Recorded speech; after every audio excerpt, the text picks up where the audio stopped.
What's up, y'all? We got a second video we're gonna do about the dubbing that we made. I'm gonna make some more real quick. I'm gonna show you guys this, because this is the stuff I want to actually use for the fly I'm gonna tie. We're gonna make some rabbit. I got some scrap rabbit zonkers. I'm gonna use those. I'm gonna make rabbit dubbing with a little bit of flash in it. I'm gonna add some of this peacock crystal flash in there. So I'm gonna go ahead and move the camera down so you can see what I'm doing, and then after that we'll tie some flies. So here we go. All right, so first things first, we're gonna take these rabbit zonker strips that I'm not gonna use. I got enough. These are scrap pieces. So what I'm gonna do is I'm gonna cut all of the fur off into this coffee grinder. In the other dubbing video that I've made, I used a Ninja Bullet looking blender, and so this is a little easier, so I went and grabbed one of these. So what you're gonna do is you're gonna take the fur and you're just gonna start cutting it off the strip.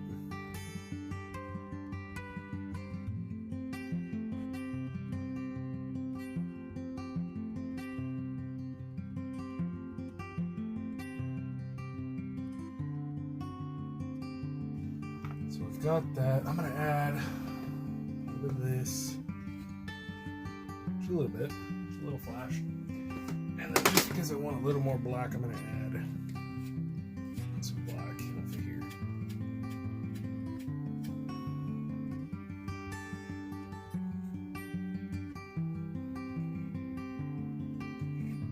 Okay. So we've got all of our mixes in there. Put the lid on. We're just gonna pulse it.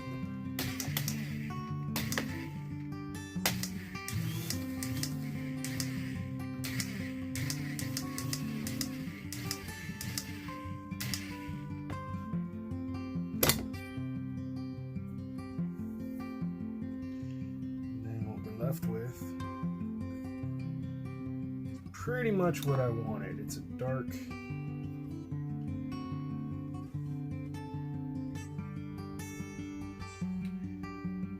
dark olive.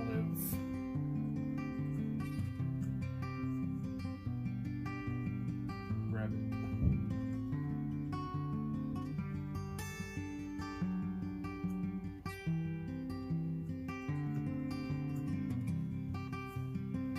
So now that we got our dubbing, we'll go into the part 2 of this video, and I will show you the different ways to dub flies. All right, next part, we're going to show you the three main ways to dub a fly. The first way that you can dub, and no way is better than in any other way. It just kind of depends on what you're making. So take what I show you and then determine what would be the best. And I'll try to explain a little bit why or when you would use certain types opposed to the others. So let's get into it. The first one is going to be a dubbing loop. So what you're going to do is take your thread. Any thread will work. So don't worry about what kind of thread I have in here. It's nothing special. But what you're going to do is you're going to pull some out. You're going to make a loop. Go back to the fly. I make one pass over, one around the loop, another around the loop, another pass over. Okay. Then I'll work this up to the eye. If you've got a bobbin cradle, throw it in a bobbin cradle. If not, no big deal. So now you got this. Next thing, take a dubbing bobbin or spinner, a dubbing spinner. You can buy these, you can make these, or you can buy them and modify them. That's what I did. I added some bearings to mine so it spins. But what you're going to do is you're going to put that on there like so. So it should look like that. Just let that hang for a minute.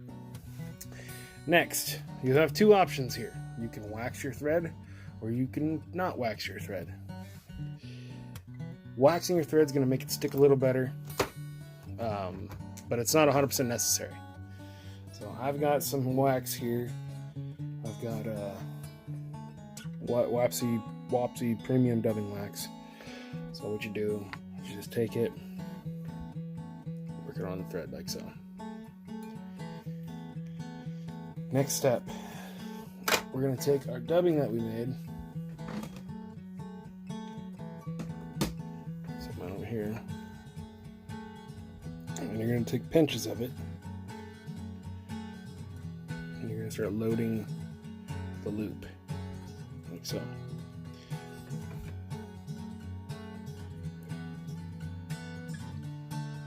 You don't want to go too thick, so you can kind of stretch it out a little bit, spread it out.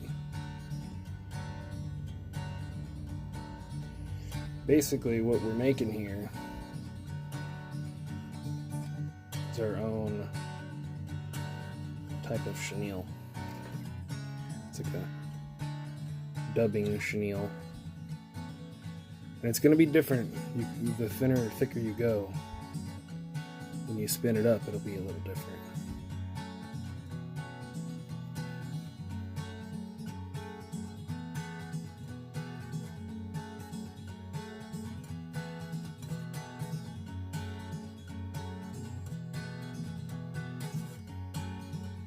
So once you've got the dubbing in the loop, you got it like that, load it up.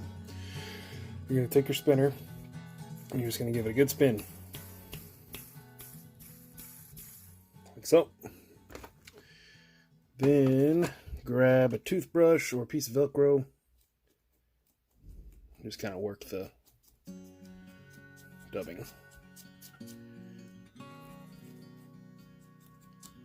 And all I've got here is just a dowel with some Velcro attached to it.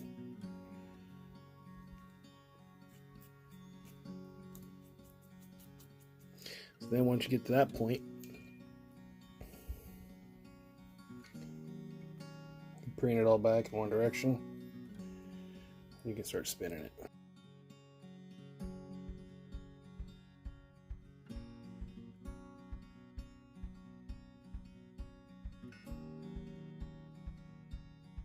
Then when you get to the point where you want to tie it off, just take your thread, back, capture it, like do 2 wraps,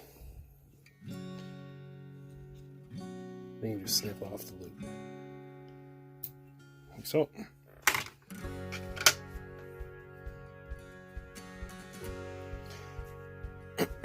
Take your Velcro again, or your toothbrush, or whatever you're using. And just work out the fibers. So, makes decent streamers. Tail material, or tails on flies like that. Or just big buggy bodies. So, that is the first way. Let's go ahead and, I was going to do it on the same hook, but let's go ahead and put a new hook in the vise, and I'll show you the second way. Alright, back to here we go on the second way. Got a new hook in the vise. Go ahead and just start your thread. Go back. Actually, we're going to do both. We're going to do both on this one. We'll do it a little bit. So, this isn't any kind of special fly or anything, any specific fly. This is just going to be an example. So, I'm going to add a little bit of ribbon material.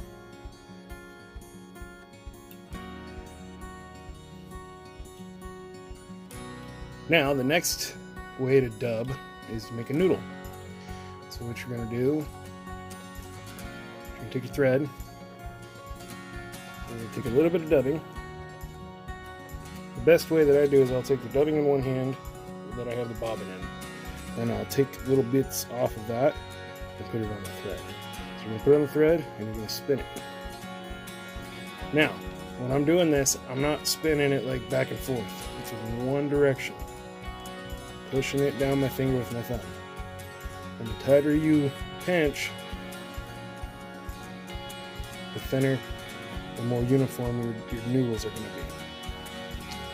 Okay, you just add a little more. Go to the next step section down, do the same thing. Now, another thing that makes it easier is on your thread. A little trick that I've learned in another video: lick your finger just a little bit, get a little moisture on there, and then pinch. And it'll dub a lot easier. Okay, so then you got your noodle going. And what you can do is just work the body.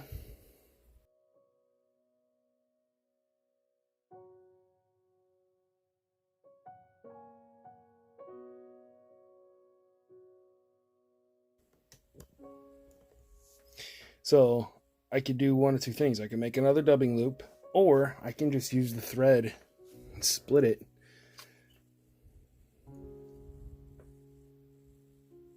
And use the thread itself as a dubbing loop. So you split the thread, right? Stick your finger all the way down to the bobbin, and now you've got a dubbing loop. You can take your dubbing wax the same as we did before. Wax it if you want. You don't have to. But then you just take your dubbing. I probably only need a little bit. I'm just doing a body for this fly. Right. Okay. So I got it in there. Take the finger out. Give it a good spin. Or a clockwise spin.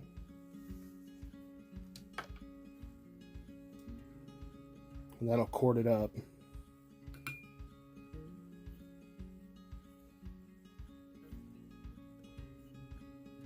Okay.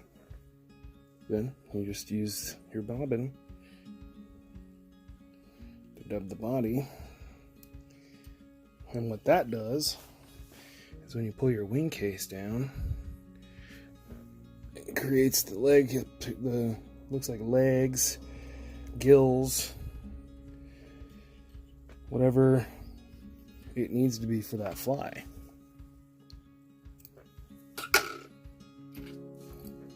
Quick whip finish.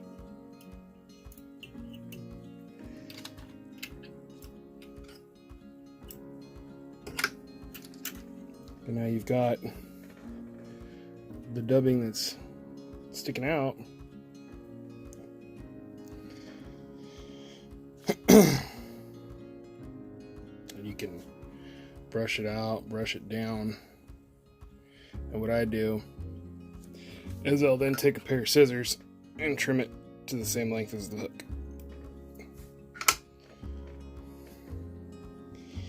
There you go.